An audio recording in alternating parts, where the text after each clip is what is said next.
അതുകൊണ്ട് നല്ല തഖ്വയോടെ അഖ്ലിസ് വദാ അല്ലാ തുരീദ ബിതാഅതി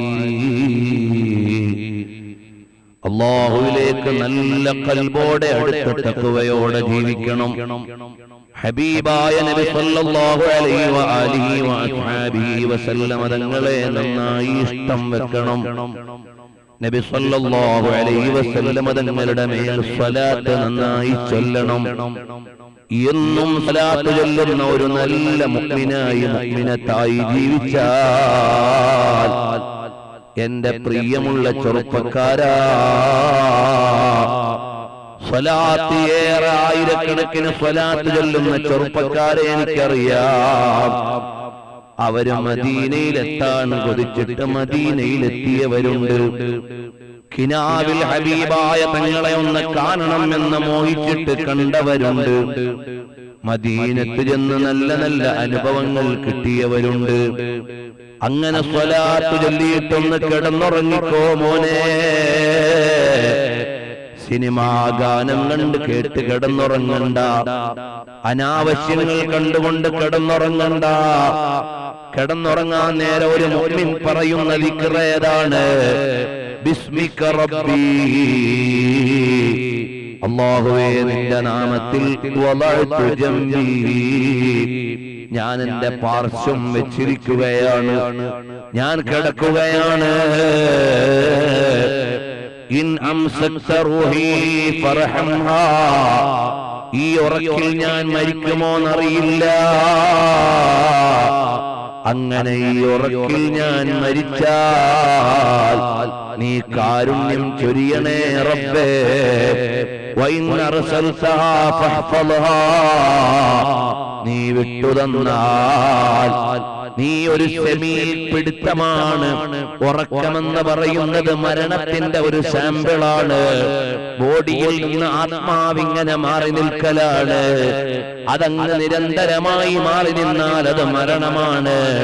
പിന്നെ തിരിച്ചു തന്നാൽ ഉറക്കിൽ നിന്നുള്ള ഉണർവാണ്. അതൊരു പുനർജന്മം പോലെയാണ്. അങ്ങനെ നീ വീണ്ടും തന്നാൽ അതിനെ നീ കാക്കണേ റബ്ബേ എന്ന് ചൊല്ലിയിട്ടല്ലേ മോനെ കിടക്കേണ്ടത്.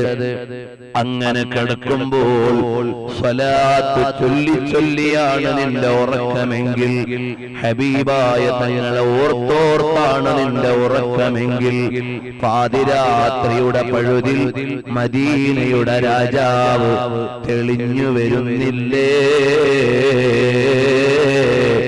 അവിടെ ഹബീബായ തങ്ങളെ കാണാം.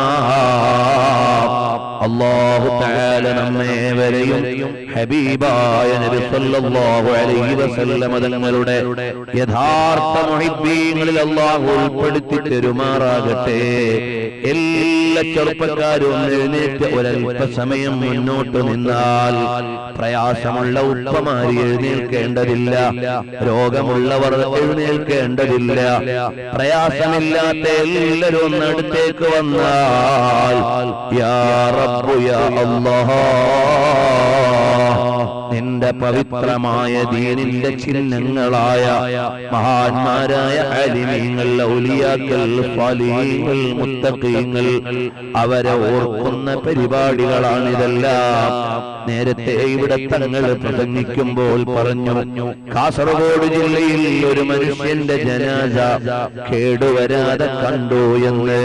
മാഷാ അല്ലാഹ്, ഔലിയാക്കളായത് ഈ ദുനിയാവ് വേണ്ടാന്ന് വെച്ചപ്പോഴാണ്, ഈ ദുനിയാവ് തലക്ക് പിടിക്കാത്തപ്പോഴാണ്, ആഖിറം അവരുടെ അജണ്ടയായപ്പോഴാണ്.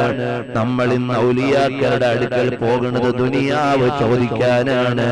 മാത്രം പോരാ, ആഖിറത്തിന് പ്രാധാന്യം നൽകിക്കോ. തഖ്വയോടെ ജീവിക്കണേ. നബി സല്ലല്ലാഹു അലൈഹി വസല്ലം തങ്ങളെ ഉള്ളറിഞ്ഞൊന്ന് സ്നേഹിച്ചോളണേ. എന്തൊരാനന്ദമാണ്.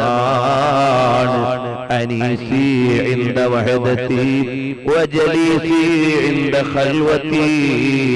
ആ ഹബീബായ തങ്ങളെ ഉള്ളറിഞ്ഞ് സ്നേഹിക്കണം, തഖ്വയോടെ ജീവിക്കണം, ഒരഹംഭാവം വേണ്ട. ആരും ഇവിടെ ഒന്നുമല്ല, എല്ലാ അധികാരവും അല്ലാഹു ജല്ല ജലാലുഹു അവനാണ്. നമ്മൾ ഒരാളെയും നിസ്സാരപ്പെടുത്താൻ പാടില്ല. അല്ലാഹുവിന്റെ അടുക്കൽ ആർക്കാണ് സ്ഥാനമെന്നറിയില്ല. ഒരു ആലിമിനെയും കുറ്റം പറയണ്ട, ഒരു സയ്യിദിനെയും ചെറുതാക്കണ്ട, ഒരു നേരത്തെ നിസ്കാരവും ഖളാവണ്ട. അല്ലയോ മോനെ, നല്ല ചിട്ടയോടെ ജീവിച്ചു, ഒരൽപ്പം ദിക്റുകൾ നിത്യേന പതിവാക്കിക്കോ. സ്വലാത്ത് ചൊല്ലാത്ത ദിവസങ്ങൾ വേണ്ട, ഖുർആൻ ഓതാത്ത ദിവസങ്ങൾ വേണ്ട. അങ്ങനെ നല്ല ചിട്ടയോടെ ജീവിച്ച് അവസാനം ലാ ഇലാഹ ഇല്ലല്ലാഹ് ചൊല്ലി മരിക്കുന്ന സ്വാലിഹീങ്ങളിൽ അല്ലാഹു ഉൾപ്പെടുത്തട്ടെ. അതാ ഉസ്മാൻ ഇബ്നു അഫ്ഫാൻ തങ്ങൾ മദീനയിലുണ്ട്. മദീനയിലെ മാർക്കറ്റിലൊന്നും ഒരു സാധനവും കിട്ടാനില്ല. അങ്ങനെ ഇരിക്കുമ്പോഴാണ് ഉസ്മാൻ തങ്ങൾക്ക് 10 ഒട്ടകം നിറച്ച് സാധനം വരുന്നത്. മദീനത്തുള്ള എല്ലാ കച്ചവടക്കാരും എന്ന് പറഞ്ഞു, ഉസ്മാൻ എന്നവരെ ഇരട്ടി വിലയ്ക്ക് ഞങ്ങൾക്ക് തന്നേക്കൂ. ഉസ്മാൻ തങ്ങൾ പറഞ്ഞു, ഇതിനേക്കാൾ വലിയ വില തരാമെന്ന് പറഞ്ഞിട്ടുണ്ട്. അപ്പോൾ അവര് പറഞ്ഞു, അതിന്റെ ഇരട്ടി തരാം. അപ്പോഴും പറഞ്ഞു, ഇതിനേക്കാൾ ലാഭം തരാമെന്ന് പറഞ്ഞിട്ടുണ്ട്. പിന്നെയും അവർ ഏറ്റി പറഞ്ഞു. അപ്പോഴെല്ലാം ഉസ്മാൻ തങ്ങൾ പറഞ്ഞു, അതിനേക്കാൾ ലാഭം തരാമെന്ന് പറഞ്ഞിട്ടുണ്ട്.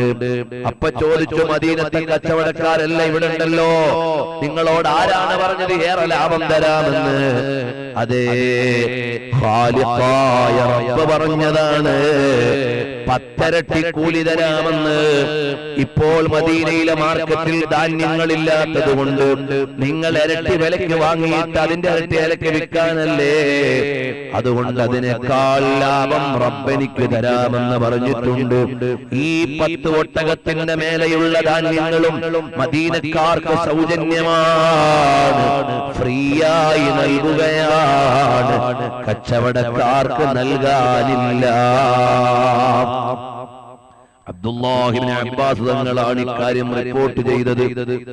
മഹാനവറുകൾ പറയാണ്, അന്ന് ഞാൻ ഇങ്ങനെ കിടന്നുറങ്ങുമ്പോൾ ഹബീബായ സല്ലല്ലാഹു അലൈഹി വസല്ലം തങ്ങൾ അണിഞ്ഞൊരുങ്ങി തിരക്കിട്ട് പോകുന്ന ഒരു കാഴ്ചയാണ്.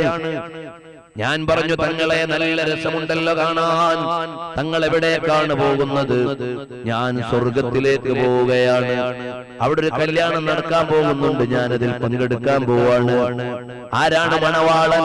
ഉസ്മാൻ ഇബ്നു അഫ്ഫാൻ തങ്ങളാണ്. ആരാണ് മണവാട്ടി? സ്വർഗത്തിലെ ഒരു ഉന്നത ഹൂറിയാണ്. എന്തേ അങ്ങനെ ഒരു കല്യാണം നടക്കാൻ പോണത്? മറ്റൊന്നുമല്ല, ഉസ്മാൻ എന്നവരുടെ ദാനമാണ്.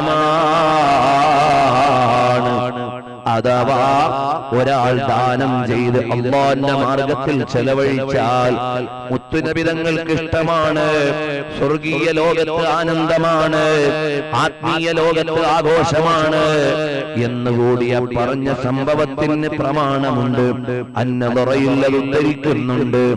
അറിയുമോ, ഹബീബായ സല്ലല്ലാഹു അലൈഹി വസല്ലം തങ്ങളെ കണ്ട മഹാന്മാർ, അല്ലാഹു അവരിൽ നമ്മളെയും ഇനി കാണാനുള്ള തൗഫീഖ് നമുക്കെല്ലാം അല്ലാഹു നൽകി അനുഗ്രഹിക്കട്ടെ. ഒരുപാട് തവണ ഹബീബായ തങ്ങളെ കാണാനുള്ള സൗഭാഗ്യം ഞങ്ങൾക്ക് നീ നൽകണം അല്ലാഹ്.